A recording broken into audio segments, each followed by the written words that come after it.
Vaya, una. Dale, Saúl, manda la batiseñal. Ya va. Ya está, dale. Buenas tardes, compañeros. Nosotros somos el equipo 3 y el día de hoy les vamos a presentar uno de los métodos alternos de solución de conflictos más importantes y que a día de hoy son de los más usados, más que nada por su flexibilidad, su celeridad y por la privacidad del proceso. Estoy hablando del arbitraje y le doy el mando a mi compañero Saúl para que profundice más en qué es este método y nos explique un poco qué es. Adelante, todo mando. Los abogados profesionales, empresas y particulares firman cada día cientos de contratos, diariamente constituyen decenas de empresas y las relaciones comerciales, mercantiles y civiles son continuas en nuestro trabajo diario. Estas relaciones nacen con la idea de perdurar en el tiempo, aunque no siempre ocurre. Por eso las partes ocupan una herramienta que en caso de controversia dé la respuesta adecuada al conflicto. El arbitraje es la respuesta a esa necesidad.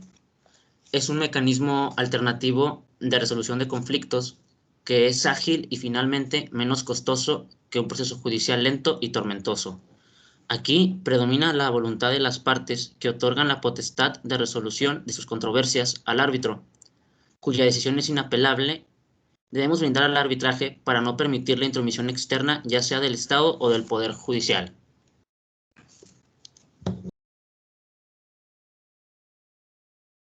Yo les voy a explicar de cómo funciona esto.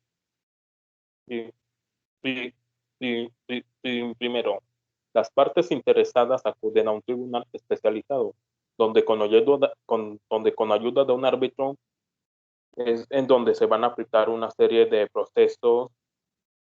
procesos en el lugar, pero teniendo en cuenta la equidad y la buena fe para llegar a una solución concreta del problema. Le paso el micrófono a mi compañero Ernesto.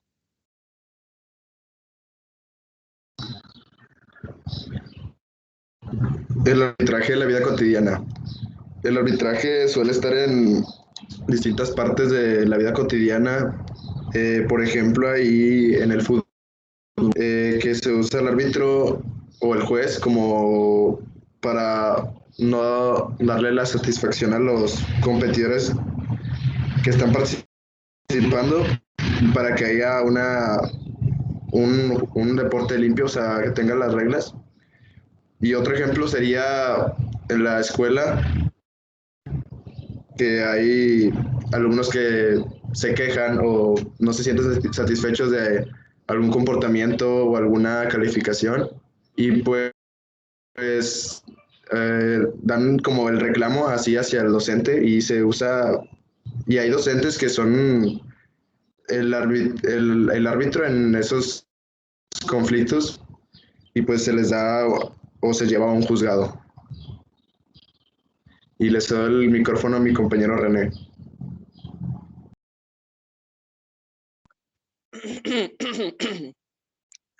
Yo explicaré los distintos tipos de arbitraje. En el derecho del arbitraje tenemos dos distintos tipos, bueno, más bien ramas, que serían el público y el privado. Dentro del público y el privado tenemos otros tipos de arbitrajes. Empezaremos por el derecho de arbitraje internacional público. En este tipo de derecho se hace una resolución de conflictos entre los estados como entidades soberanas.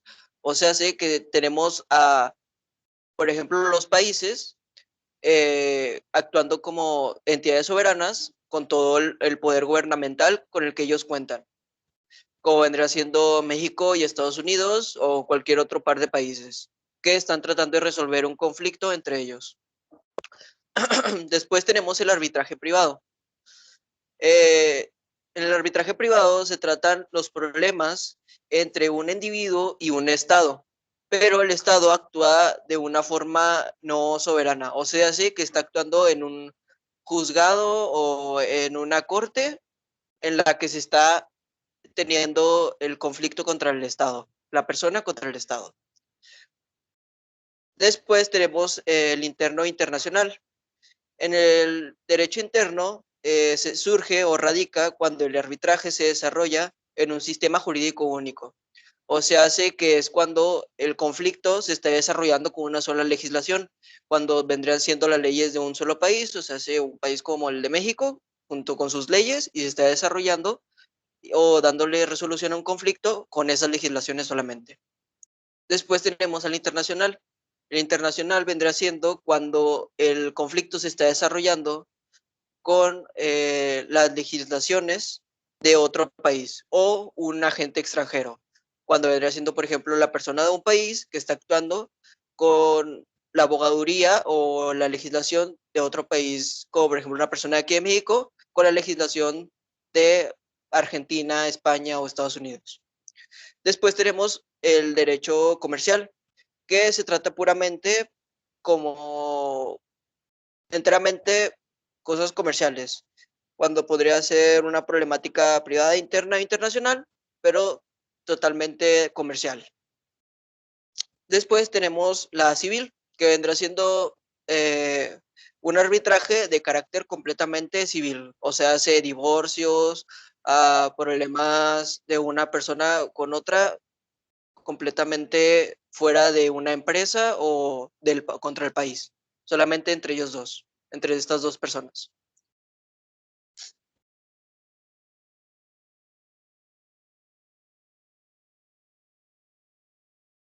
Bueno, me tocan a mí decir los ejemplos de algunos. Voy a dar dos ejemplos de algunos. Entre ellos es el del derecho internacional público. Estos son cuando hay problemas entre algunos países y un ejemplo podría ser, no sé, algunas guerras o incluso algunos tratados. Y el arbitraje es cuando es una persona contra el Estado. Esto se puede notar más en demandas.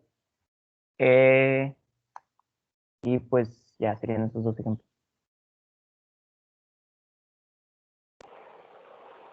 Para que el arbitraje se lleve a cabo correctamente, debe haber una persona que se le denomina árbitro, que este árbitro puede tener cientos de características en sí, pero entre las principales que se encuentran en el libro que nos dice son las características de la que debe ser imparcial, debe ser independiente y debe tener neutralidad en el conflicto para que éste se lleve correctamente.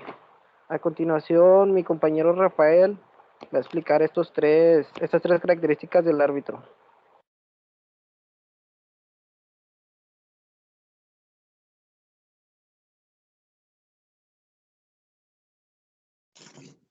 No te escuchas, Rafa. Repite.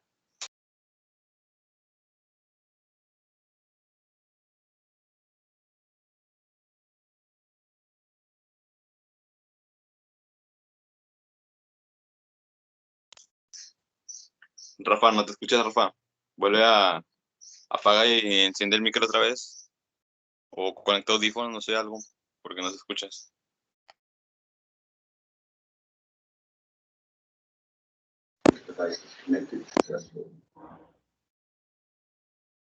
Ahí te escuchas.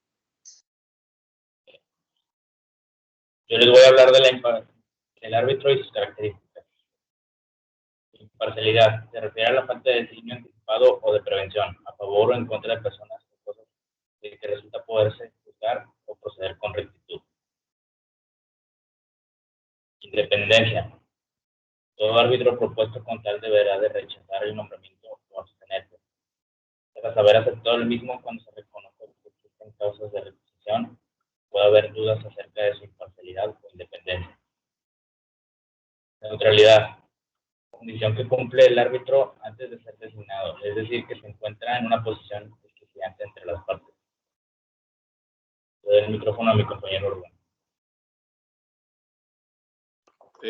Bueno, como vimos y explicó a mis compañeros sobre el arbitraje, muchas veces el arbitraje se tiene que dar a fuerza porque se ocupa. Por ejemplo, dando ejemplo en los deportes, un equipo no puede elegir lo que es bien o lo que es mal porque se estaría beneficiando del mismo, ¿verdad?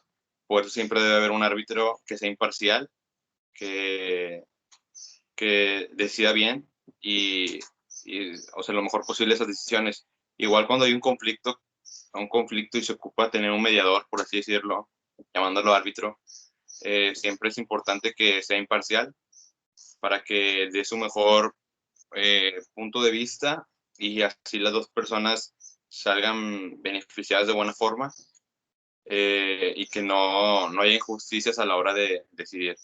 Por eso siempre debe ser imparcial y por eso muchas veces siempre se ocupa un árbitro para que así se puedan decidir bien. Y pues esto fue nuestra presentación. Somos el equipo 3. Eso es nuestro PIA, profe. Y espero y les haya gustado la clase.